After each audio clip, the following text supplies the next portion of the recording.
You're lucky I'm not firing you. Jason sneered across the mahogany conference table, sliding the demotion letter toward me. You'll keep your badge, but from now on, you'll be working in the basement with the audit interns. His grin was the kind of smug expression I'd seen on men who thought power was permanent. The HR director, Claire, avoided my eyes. The company lawyer, Mitchell, shifted uncomfortably in his chair. I looked down at the letter. Performance and compliance reassignment due to behavioral misalignment. Corporate poetry for we're burying you alive. Then I laughed, quietly at first, then louder. Jason's grin faltered. Something funny, Amanda? Perfect, I said, pushing my chair back slowly. Because the second you signed that letter, you just triggered my payout clause. The room froze. Mitchell frowned. What payout clause? I reached into my leather portfolio and placed a cream envelope on the table. It looked ordinary, until they saw the embossed seal from Westlake Trust Services, our M&A escrow partner. The notarized integrity clause, I said calmly. Signed in 2018 by then CEO Robert Klein, approved by the board's compensation committee, and filed under the original merger agreement. A demotion following a verified fraud report constitutes an integrity retaliation event. Jason scoffed. You're bluffing. Really? I tapped my phone screen. Let's find out. I hit speaker. A man's voice answered. Westlake Trust Services, Fiduciary Division. This is Robert speaking. Hi, Robert. This is Amanda Lewis. Account verification 9423. Please confirm the trigger conditions for the Integrity Performance Clause linked to Apex Systems Compliance Pool. There was a brief pause, then the clatter of keys.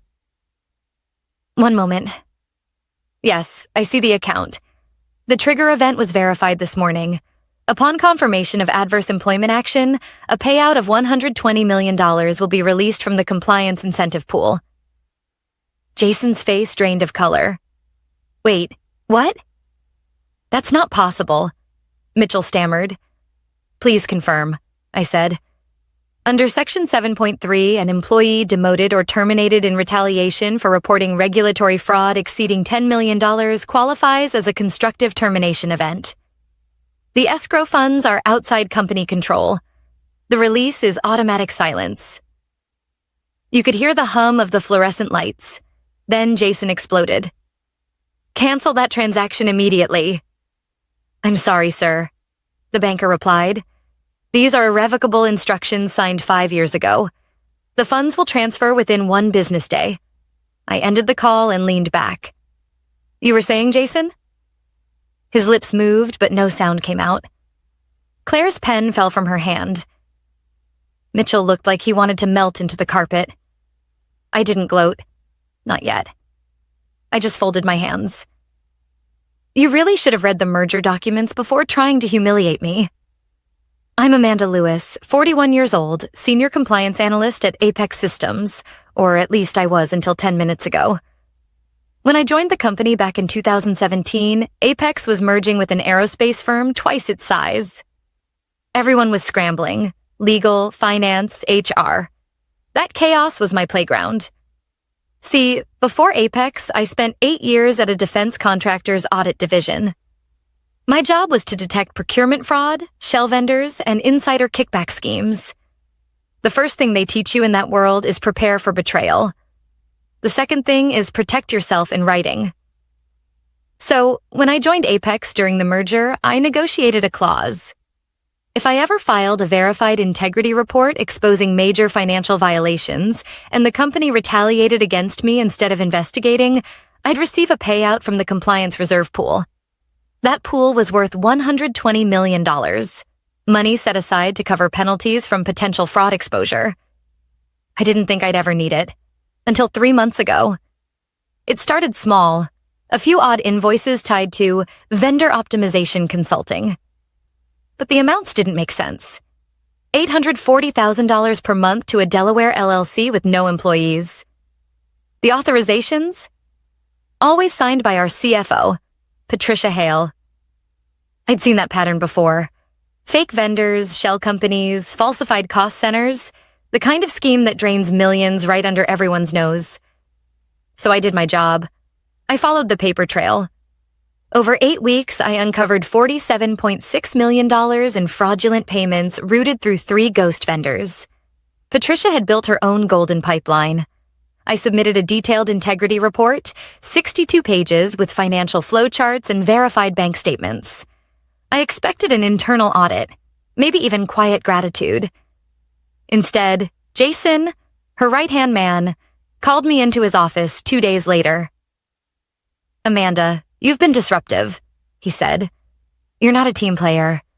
We need people who build trust, not suspicion."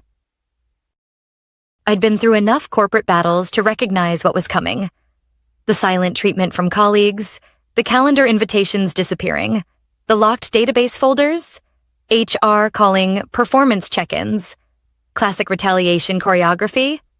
So I waited, documented everything, every revoked access request, every email marked returned undeliverable, every meeting I was accidentally excluded from. And today, November 12th, 10 a.m., they made their move. The official demotion, the trigger. Jason was still staring at the table when I stood. "You wanted me gone," I said softly. "You should have fired me." "But you didn't. You demoted me. And that's what cost you $120 million. He lunged forward. "You planned this." "No," I said, gathering my papers. "You did." I turned toward the door, my pulse steady. 6 years of preparation, of quiet patience, had just detonated in the center of the company's power structure. As I walked out, I could hear Mitchell whispering, "Did she really just—" I smiled. Yes, I really did. And the funny part? The $120 million wasn't even the endgame. That was just phase 1. When people ask how I managed to pull off a $120 million payout, I tell them the truth. It didn't start as revenge. It started as survival. Back in 2018, Apex Systems was a mess. The merger with Lauren Aerospace had doubled our contracts, but also doubled our corruption. I was 35 then, newly promoted, still naive enough to think doing the right thing mattered. During those months, I worked 14-hour days reviewing supplier integrations and cost structure reports that made no sense. Numbers that never added up, invoices without work orders, strategic partners who didn't exist outside of spreadsheets. I remember confronting my then manager, Tom Reynolds. "These vendor authorizations don't follow Pentagon compliance codes," I told him. He just smiled and said, "Amanda, it's merger chaos. Don't look too closely." That sentence stayed with me for years, so I started documenting everything. Not because I was paranoid, but because I'd seen good people destroyed for less. I had a mentor back then, a quiet man named Edward Grant, former Air Force intelligence turned auditor. He once told me, "Never fight corruption empty-handed. Paperwork wins wars." That's when the idea of the clause began. During the merger, Apex and Lauren were creating a compliance incentive fund, $120 million set aside to encourage ethical reporting. The lawyers wanted to make it look good for regulators. I just saw a shield waiting to be forged. While HR and legal were drowning in integration documents, I drafted a small addition to my employment contract. A protection clause stating that if I reported verified financial misconduct and experienced retaliation before an investigation concluded, I'd receive an accelerated payout from that compliance pool. It sounded harmless. Corporate theater for integrity. The clause needed only 2 signatures: the outgoing CEO, Robert Klein, and the Compensation Committee Chair, Evelyn Dorsey. Robert was signing hundreds of merger papers a day. Evelyn was retiring in 3 weeks. Both signed without a question. I filed the notarized copy with Westlake Trust Services, our merger escrow bank, and sent a sealed duplicate to my attorney in Seattle. Then I locked the original in a safe deposit box. The whole process took 3 days and a little over $200 in notary fees. I never mentioned it again. For the next 6 years, I worked like any other employee. Early mornings, late nights, chasing deadlines, building trust. My department saved Apex millions by identifying waste in supplier contracts. I got awards, promotions, and polite applause at company town halls. They called me the watchdog. I wore it like a badge of honor. Then came Patricia Hale. She joined as CFO in 2020, fresh from a tech startup acquisition that regulators later investigated for accounting irregularities.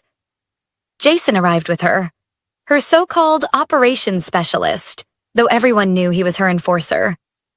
They talked a big game about streamlining operations and increasing liquidity. Translation: cut oversight, move faster, ask fewer questions. The first year under Patricia felt different. She was charming at first. Compliments in meetings, invitations to high-level briefings. But it changed the moment I questioned a $9.4 million consulting retainer paid to a newly formed vendor in Delaware. She froze me out overnight. By early 2023, people in my department started disappearing. Resignations, sudden transfers, burnout.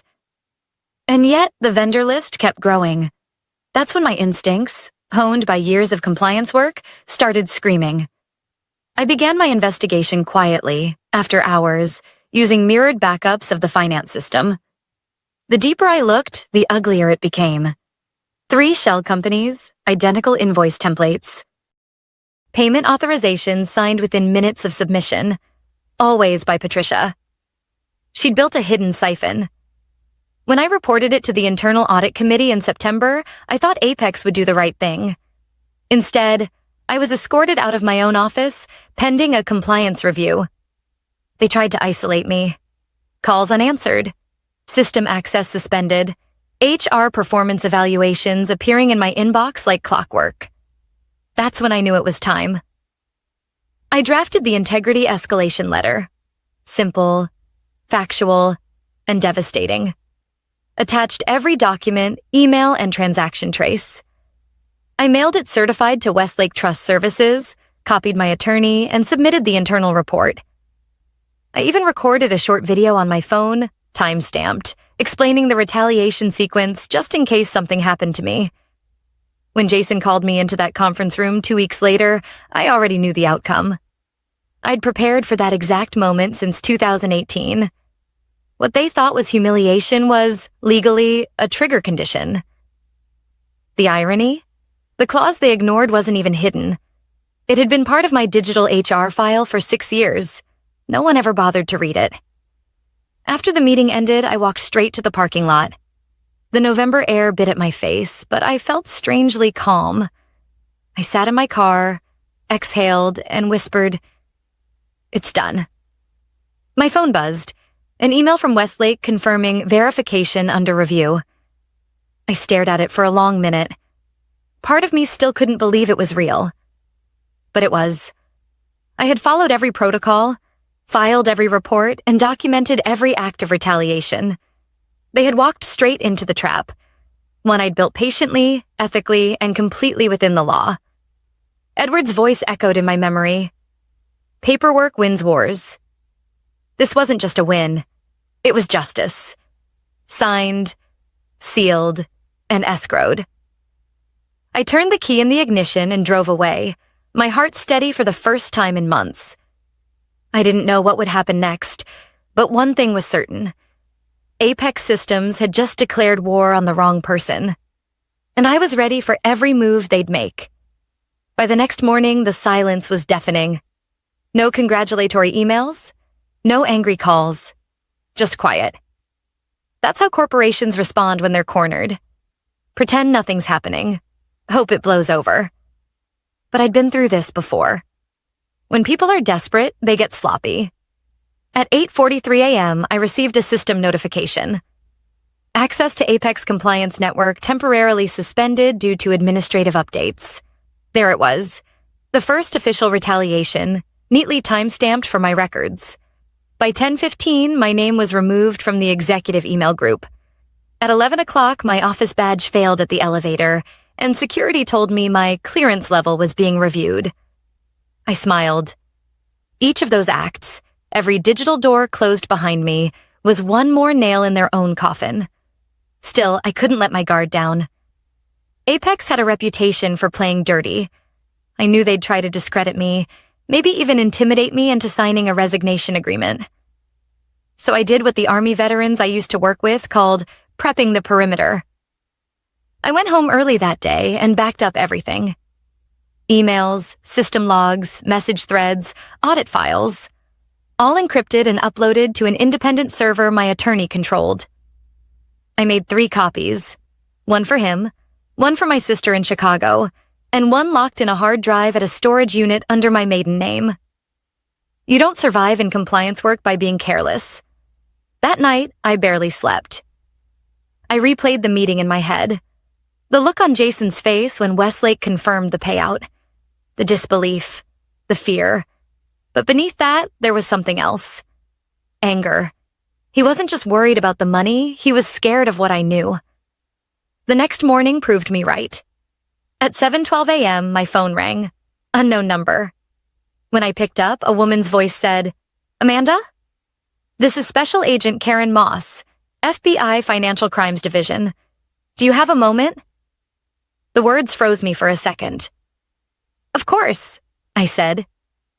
She continued, "We received documentation from Westlake Trust Services regarding your integrity clause and related financial irregularities. We'd like to schedule a meeting to review the evidence you've gathered." I felt my pulse quicken. They'd taken it seriously. "Absolutely. I can be available anytime," she paused. "And Amanda?" "Don't tell anyone at Apex we've contacted you." When we ended the call, I sat staring at my coffee for nearly 10 minutes. The fraud I'd uncovered wasn't just corporate misconduct. It was federal-level crime. And now, I was the key witness.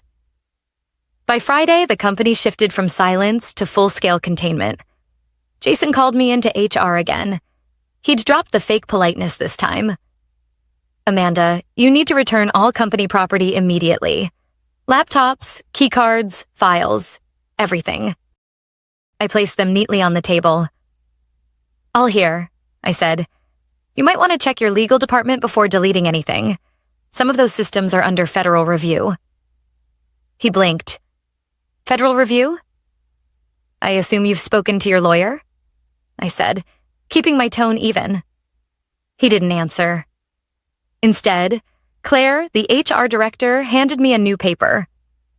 "This is a non-disclosure agreement. It's standard procedure during transition. I scanned it. 18 pages. Clauses about non-disparagement, confidential information, and one paragraph that practically screamed, 'Don't talk to law enforcement.'" I slid it back. "You can keep this." Jason leaned forward, voice sharp. "You're making a mistake, Amanda. Apex is a powerful company. You don't want to be on the wrong side of this." That line almost made me laugh. "Jason," I said softly, "you already put me on the wrong side when you demoted me. The rest is just paperwork catching up." He slammed his pen on the table. "You think you've won something?" "I don't think," I replied. "I document." That afternoon, I met Agent Moss and her team at a small field office downtown. No suits, no drama, just professionals who knew what they were looking for. I handed them the encrypted drive and my full 62-page report.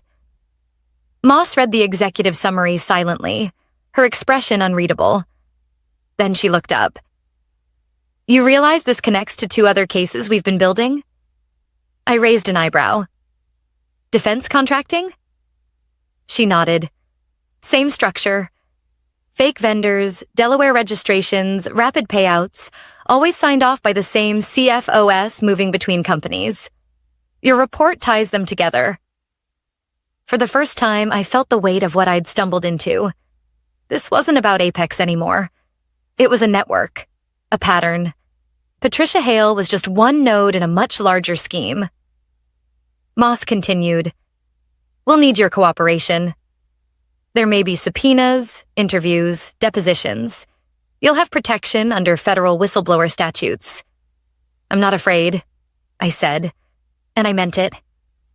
As I left the office, the November sky was darkening. I stood in the parking lot for a moment, watching the city lights flicker on. Somewhere in one of those glass towers, Jason and Patricia were scrambling, trying to figure out how to contain a storm that had already passed over them.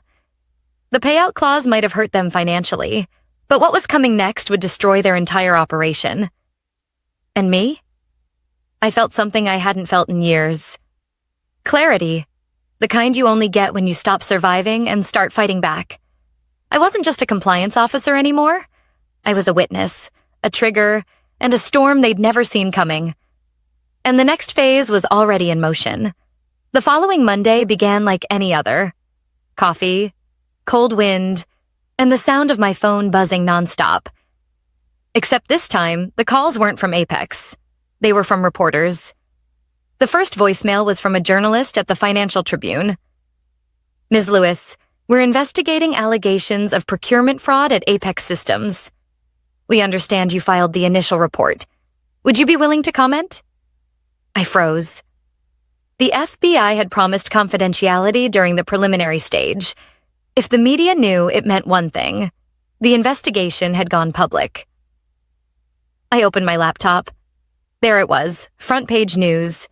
Federal investigation targets Apex Systems, CFO and senior executives accused of multi-million-dollar fraud. Patricia Hale's smiling photo sat beside a headline that made my stomach twist. It wasn't satisfaction I felt. It was a strange, hollow calm. Years of suppressed truth had finally surfaced, but the weight of it was real. The article detailed everything: fake vendors, inflated invoices, Delaware shell companies. Sources close to the matter confirmed the FBI raids on Apex headquarters over the weekend. Patricia was cooperating, which was corporate language for lawyered up. Jason wasn't mentioned by name, but I knew it was only a matter of time. By noon, my former coworkers began messaging me privately. Some were apologetic, others terrified. One text from a junior analyst stood out. They're cleaning house. Jason's office was emptied this morning. I didn't reply. There was nothing left to say. At 2 p.m., my attorney, Michael, called. They're going to come after you next, he said. I sighed. You mean reputationally? Exactly. Expect leaks, rumors, maybe claims you falsified evidence.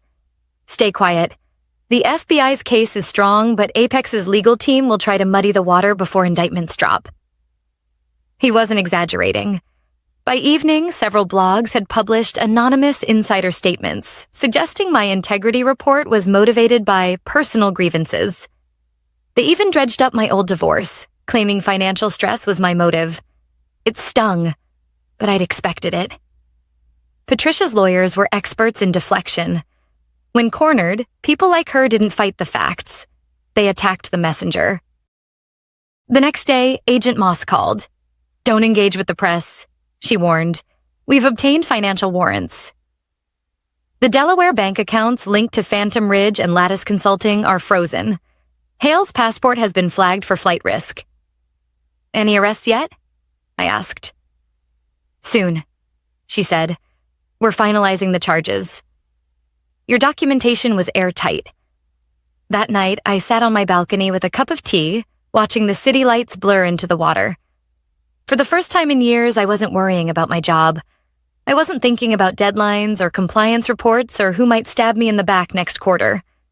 I was free. But freedom felt complicated. Part of me wanted to celebrate, yet another part kept remembering the good people at Apex. The analysts, assistants, and engineers who'd done nothing wrong but would now lose their jobs because of others' greed. That guilt was hard to shake. 3 days later, I got an unexpected call from Claire, the HR director who'd been in the room when Jason demoted me. Her voice trembled. Amanda, they're saying the company's collapsing. The board just fired Patricia. Jason's gone. Half the executives are on administrative leave. What did you do? I almost laughed at the irony of that question. What did I do, Claire? I told the truth. There was a long pause. They're saying you walked away with $120 million. Is that true? It's not that simple, I said quietly. It wasn't their money. It was the compliance reserve, meant to protect whistleblowers. They just never thought anyone would use it. She exhaled shakily. Jason told us you were unstable, that you were sabotaging the company. I know what he said, I replied. That's how corruption works. It gaslights everyone around it. Her voice softened. For what it's worth, I'm glad you did what you did. Maybe now they'll stop pretending integrity is just a word on a poster.